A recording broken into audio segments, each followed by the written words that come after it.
Assalamualaikum warahmatullahi wabarakatuh.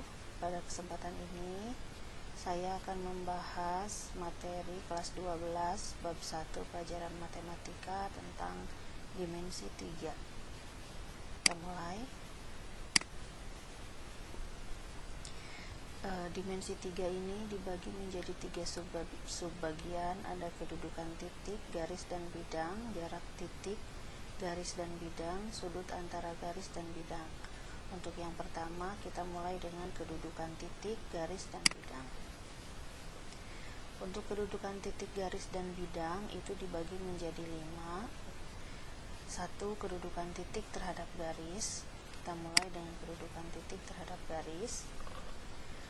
Jadi kalau kita ibaratkan di sini ada titik, di sini terdapat 3 titik, yaitu titik A, titik B, dan titik C, serta garis L. Kedudukan titik terhadap garis sebagai berikut.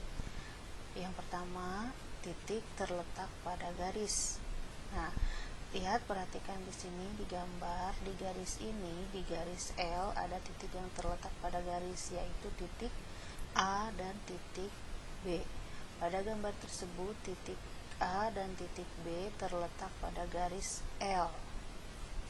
Kemudian yang selanjutnya, di sini ada satu titik lagi yang belum disebutkan, titik terletak di luar garis. Nah, titik yang ini terletak di luar garis. Jadi pada gambar tersebut, titik C terletak di luar garis L. Nah, itu untuk kedudukan titik terhadap garis. Jadi ada titik yang terletak pada garis dan ada titik yang terletak di luar garis. Oke, selanjutnya kedudukan titik terhadap bidang. Jadi di sini ada sebuah bidang, kita sebut saja sebagai bidang alfa. Kemudian di sini ada 3 titik, ada titik A, titik B, dan C. Kedudukan titik terhadap bidang itu sebagai berikut. Nah, titik terletak pada bidang. Pada gambar tersebut, titik A dan titik B terletak pada bidang alfa. Jadi yang titik A dan B ini adanya di bidang A yang ini. Kemudian satu lagi titiknya berada di luar bidang A. Jadi dapat disimpulkan titik terletak di luar bidang. Pada gambar tersebut, titik C terletak di luar bidang A. Nah, oke, selanjutnya kedudukan garis terhadap garis lain. Kita perhatikan gambar di sini, ada gambar A, gambar B, dan gambar C. Untuk yang gambar A ini disebut sebagai 2 garis saling berpotongan. Nah, di sini ada garis M dan garis N, mereka saling berpotongan. Kenapa berpotongan? Karena kedua garis tersebut terletak pada bidang yang sama, yakni bidang alfa, dan kedua garis hanya mempunyai satu titik persekutuan. Maksudnya titik persekutuan itu yaitu titik perpotongan di sini antara garis M dengan N. Mereka saling berpotongan di titik A. Kemudian untuk gambar yang B, 2 garis ini di sini ada garis P dan ada garis Q. Garis P dan Q ini dikatakan sebagai 2 garis yang sejajar. Jadi mereka saling sejajar di atas bidang A. Selanjutnya, gambar yang C. Di sini dikatakan bahwa 2 garis di sini saling bersilangan. Jadi pada gambar C ini bisa dilihat di sini ada garis putus-putus, garis R, yang ini garis R, dan garis S saling bersilangan. Garis R bersilangan dengan garis S karena garis R terletak pada bidang A, sedangkan garis S menembus bidang A.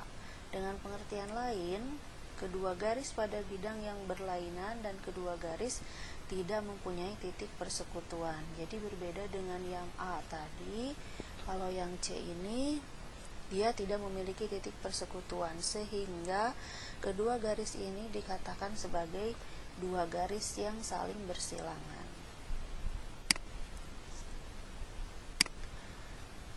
Untuk selanjutnya, kedudukan garis terhadap bidang. Di sini ada garis, ini ada gambar A, gambar B, dan gambar C. Di gambar A, garis terletak pada bidang. Bisa diperhatikan, di sini ada garis M, di sini garis N. Kedua garis ini ada di dalam bidang A atau di dalam bidang alfa. Jadi garis ini dinamai garis terletak pada bidang. Kemudian kedudukan garis terhadap bidang yang bagian B ini disebut sebagai garis sejajar dengan bidang.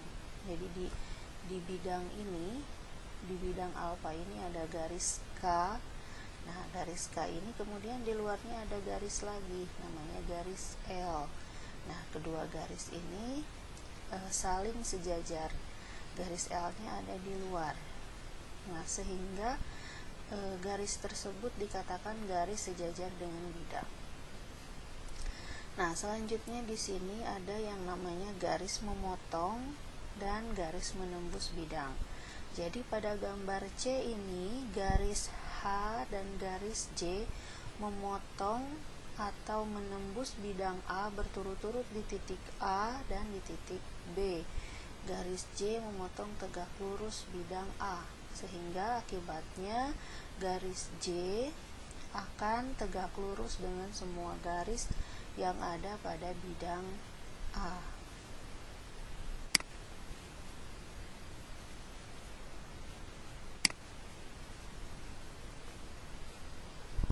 Selanjutnya, kedudukan bidang terhadap bidang. Nah, kita perhatikan gambar berikut. Di sini ada gambar A dengan gambar B. Dari sini tampak jelas bidang yang ada di sini, yang ada ini, yang ada di A, antara bidang alfa dengan bidang B itu sejajar, sehingga kedudukan ini disebut sebagai dua bidang sejajar. Bisa dilihat di sini bidang A dengan bidang B saling sejajar, dan kedua bidang tersebut dikatakan sejajar karena mereka tidak memiliki garis persekutuan. Nah, sekarang kita perhatikan yang ada di gambar B. Di sini bidang A, kemudian yang ini bidang B. Pada gambar ini disebut sebagai dua bidang berpotongan karena pada gambar B, bidang A dan bidang alfa dan bidang betanya saling berpotongan, sehingga kedua bidang dikatakan berpotongan karena mempunyai satu garis persekutuan, yaitu garis AB. Jadi mereka bertemu di sini, kita sebut sebagai garis persekutuan. Nah, ini kita beri nama garis AB. Garis persekutuan itu disebut sebagai garis perpotongan bidang alfa dan beta. Nah, itu dia tadi pembahasan saya tentang kedudukan titik, garis, dan bidang. Untuk selanjutnya nanti akan saya jelaskan kembali tentang jarak, titik, garis, dan bidang untuk pertemuan selanjutnya. Terima kasih atas perhatiannya. Mohon maaf apabila ada kesalahan. Assalamualaikum warahmatullahi wabarakatuh.